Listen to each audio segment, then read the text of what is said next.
Donc, je suis avec le... On va commencer par votre projet. Mon projet de numérisation Oui. des documents astrologiques. Oui. Je suis avec le directeur de la bibliothèque astrologique numérique, Numérisé. numérisée, qui est numérisable. Et donc, nous sommes ici à la bibliothèque Astrologica, qui est justement un des lieux où M. Trochet va pouvoir alimenter sa bibliothèque, aussi au niveau des périodiques que des, etc. Alors pouvez-vous nous parler un petit peu de votre image de ce projet de la bibliothèque astrologique numérisée? Ce que j'ai remarqué, c'est qu'il y a énormément, dans ma recherche d'ouvrages astrologiques, il y en a beaucoup que je n'ai pu acheter que en occasion, auprès de particuliers. Et ce que je me dis, c'est que si on veut continuer à faire perdurer l'astrologie, il faut mettre à disposition les documents astrologiques. Et pour ça, la meilleure façon, c'est de les mettre sur Internet. Sous Voilà. forme dématérialisée, sous forme de PDF et ce genre de choses. Alors à votre avis, qui est-ce qui va pouvoir profiter de ce service? Je pense que j'ai assez confiance pour que Internet perdure ne serait-ce qu'une centaine d'années au moins, voire beaucoup plus loin. Oui. Donc ce serait autant les générations d'aujourd'hui que celles de dans 50 ans, 100 ans, 150, voire 500 ans, si jamais on est optimiste, quoi. Alors, quelles sont les limites de votre projet? Vous voulez publier des livres, des périodiques, tout ce qui touche à l'astrologie devrait entrer dans le système un jour ou l'autre? C'est ça. Dans toutes les langues, en fait. A priori en français, parce que je pense qu'on a quand même une tradition astrologique qui est assez fournie, au moins au XXe siècle. Donc si déjà ça pouvait être mis à disposition de tous, ce serait suffisant. Alors, est-ce que vous ne pensez pas que... Est-ce que vous croyez qu'il y a des... Alors, ça va concerner quoi? Des universitaires qui veulent faire des mémoires ou des praticiens? Quel est le public que vous imaginez pouvoir fréquenter vos services? Pour moi, peu importe, parce que tant qu'on parle de l'astrologie, ça continue à la faire vivre. Donc même si, que ce soit des sceptiques ou des praticiens, ça ne me dérange pas. Tout le monde devrait avoir accès à ces documents, quoi. À mon avis, ce qui serait bon, c'est que votre site soit référencé, par exemple dans les bibliothèques, dans différents endroits, qu'il soit référencé et que les gens sachent que vous existez. C'est ça, il faudrait leur envoyer le lien et aux astrologues praticiens et éventuellement aux universitaires. Après, moi, j'ai pas les références. Oui, je crois qu'il faut que quand on cherche un livre, quand on veut faire une étude sur l'astrologie, qu'on se dise il faut passer par votre système. C'est ça. Parce que, par exemple, Arnaud Esquer, qui a écrit un livre, Prédire, en 2013, je crois, les livres astrologiques qu'il a pris, il est allé à la BNF, et finalement, le corpus astrologique auquel il a eu accès était assez réduit, quoi. Alors la BNF a fait aussi une entreprise justement de numérisation, qui s'appelle Gallica, donc une grande partie de leurs collections sont désormais en ligne. Mais comme vous le disiez, tout à l'heure on discutait sur la revue Demain, et vous disiez personne n'a prévu la Seconde Guerre mondiale. Avant de dire ça, il faudrait quand même se renseigner et consulter toutes vos collections, ou celles qui vont venir, et qu'on voit si dans toute la publication astrologique des années 30, aussi bien les périodiques que les bouquins, personne n'avait vu ça, ce qui paraît insensé, puisque dans l'opinion publique générale, on sentait venir ça. Pourquoi les astrologues auraient été les moins bons, les moins capables de le faire, puisque c'était déjà dans l'air. C'est bien, si c'est un événement qui n'était pas tellement surprenant, c'est bien celui-là. Donc il n'y a pas besoin d'être astrologue pour ça. Je pense que la question importante, c'est de savoir est-ce que la veille du déclenchement, puisque finalement ce qui est important, c'est on sait que la guerre, si on sait que la guerre va arriver, la question c'est quand est-ce qu'elle va arriver. Oui, mais enfin on cite souvent l'ouvrage de Léon Lasson, là on parlait des éclipses, qui avait justement presque au début. Le problème c'est que parfois, les astrologues prévoient moins bien que le commun des mortels. Parce qu'eux-mêmes, ils font leurs calculs, et donc ils font leurs calculs, d'après leurs calculs, il n'y a pas ceci ou cela, alors que si on regarde dans la rue, dans les journaux, c'est évident. Donc parfois, ce n'est pas forcément les meilleurs élèves de la classe que sont les astrologues. Le livre de Lasson, c'est celui de Que sera 39 ? Astrologie mondiale, oui. Astrologie mondiale ? Oui, que j'ai ici d'ailleurs quelque part. Et alors lui, il avait toute une théorie sur les éclipses qui faisait que on parlait tout à l'heure de Baraï et les éclipses, qui faisaient que ça ne pouvait pas avoir lieu et qu'au contraire, on allait dans une période de paix, etc. On s'est beaucoup moqué de lui à cause de ça. Ouais. Mais c'est paradoxal. C'est-à-dire que souvent, malheureusement, comme on dit, les astrologues sont les moins bien lotis. Ils font leurs calculs compliqués, leur système, alors que les gens qui n'ont pas d'astrologie, ils voient bien ce qui va se passer. Et dans le rapport humain aussi, c'est pareil. Mais il est possible aussi que cette affirmation, aucun astrologue n'a prédit la guerre, fasse partie d'une sorte de storytelling en faveur de l'indice de concentration planétaire de Bouchon. Parce que ce qu'on connaît de cette histoire, c'est qu'on dit les astrologues n'ont pas prédit la Seconde Guerre mondiale, alors Bouchon a décidé de trouver un nouveau moyen pour... Sauf qu'il avait publié son bouquin après la guerre. Oui, c'est ça. Mais c'est ça que je parle de storytelling, Ouais, c'est que ça.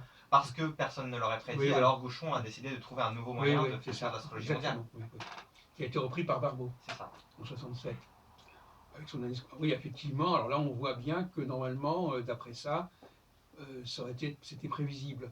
Mais enfin, avant de faire, maintenant que vous avez cette collection qui sera de plus en plus importante, on ne pourra jamais, on trouvera toujours des exemples, des exceptions. Alors justement, moi je vous encourage beaucoup au niveau des périodiques. Ils sont souvent très négligés, les périodiques. Parce que dans les périodiques, c'est là qu'il y a vraiment la vie astrologique, c'est là qu'il y a des gens qui écrivent des choses, et ce n'est pas forcément des articles qui devraient faire l'objet d'un livre. Entre le nombre d'articles qui deviennent des livres, il y a peut-être 10% des articles qui font l'objet d'un livre. Donc il y a une effervescence intellectuelle en astrologie qui est surtout au niveau des périodiques. C'est pour ça qu'on parlait de la revue Demain. La revue Demain, oui, dans tous les pays, il y a des tas de revues les cahiers astrologiques dont vous êtes beaucoup occupés, voilà, sont des revues c'est quand on veut comprendre la vivacité de la pensée astrologique, il faut aller lire les revues. C'est pour ça que notre bibliothèque qui comprend beaucoup de collections de revues, revues qui sont souvent qui sont fragiles, qui sont mal conservées, qui sont peu connues, ça me paraît particulièrement précieux de le faire. Bon, maintenant, il y a d'autres ouvrages qui sont plus faciles d'accès à la Bibliothèque nationale ou ailleurs. Moi, je vous encourage vivement à jouer la carte de la revue, aussi bien en français que dans d'autres langues. Oui, c'est un matériau qui est très très friable, très difficile à trouver, qui est peu numérisé, donc effectivement là vous avez un bon créneau. Enfin, je sais que vous vous intéressez aussi à l'Antiquité. Oui. Alors, mais cela vous y intéressez comment? Parce que vous pensez que ça peut rendre service, ou bien parce que vous-même vous faites des travaux là-dessus? C'est la question que je me pose. Les deux, comme je vous en avais parlé, je pense que le renouveau de l'astrologie actuellement, ça provient des États-Unis et grâce au projet InSight. Est-ce que c'est ça? Non, enfin, le renouveau, c'est ça qui crée le renouveau de l'astrologie. En tout cas, aux États-Unis, tous les nouveaux étudiants en astrologie sont tous, entre guillemets, happés par le livre de Chris Brennan, Hellenistic Astrology, et le livre de Demetra George. Oui, mais qu'est-ce qu'ils y trouvent? Ces deux livres sont donc des synthèses de l'astrologie hellénistique. Et, mais est-ce qu'ils pensent que ça va leur servir dans la pratique astrologique d'aujourd'hui? D'accord. Il y a un peu l'idée préconçue que, puisque c'était ce qu'on faisait à l'époque et qu'il y a des savoirs qui se sont perdus, et donc c'est en étudiant ça qu'on va pouvoir pratiquer la vraie astrologie. D'accord. Donc ce que j'en avais parlé, parce qu'une des controverses majeures actuellement, c'est la question de la domification. Ah oui.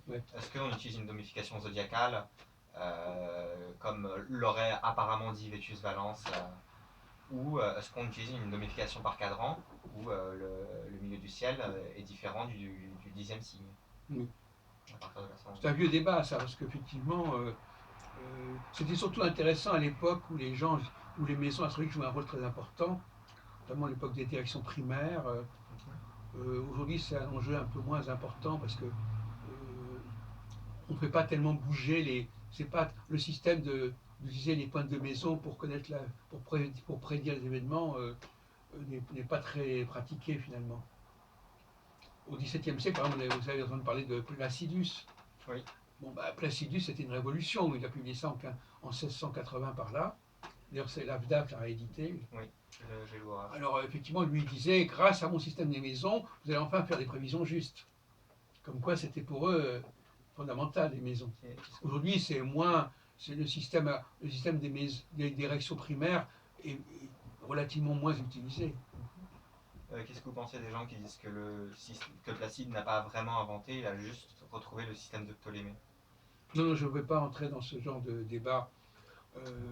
Je dis simplement que quand on lit son bouquin, il pensait que réellement, en changeant la domification, il allait permettre aux astrologues de prévoir correctement. Donc la domification était liée à la prévision. Oui. Or aujourd'hui, quand on parle de domification, on pense plus tellement à la prévision. C'est pas un automatisme. Si on pense au transit, en fait, c'est plus tellement ça. Donc le débat n'a plus autant d'importance qu'au XVIIe siècle. Cela dit, on peut discuter de ça. Les maisons astrologiques. Alors, Michel Gauquelin, par exemple, lui, il a illustré les maisons astrologiques. Parce que lui, il ne travaille pas sur le zodiaque. Il travaille uniquement sur les passages des planètes, sur les maisons. Enfin, il n'utilise pas non plus la symbolique des maisons traditionnelles. Il ne va pas dire tes maisons 8, ça veut dire ceci, ou maison 9, ça veut dire cela. Mais j'ai regardé vos vidéos, vous avez dit, vous avez fait une conclusion que les statistiques de Gauquelin montraient qu'en fait le sens des maisons astrologiques se faisait à l'inverse que celui que pratiquait la tradition. Oui, mais ça, on le sait depuis longtemps. On sait très bien, d'ailleurs c'est une source de confusion pour les élèves en astrologie, parce que la numérotation des maisons va en sens inverse de leur mouvement dans le ciel.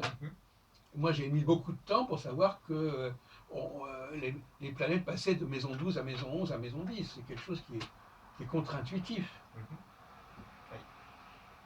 Et d'ailleurs justement Dorsan a écrit un bouquin là-dessus, le véritable sens des maisons.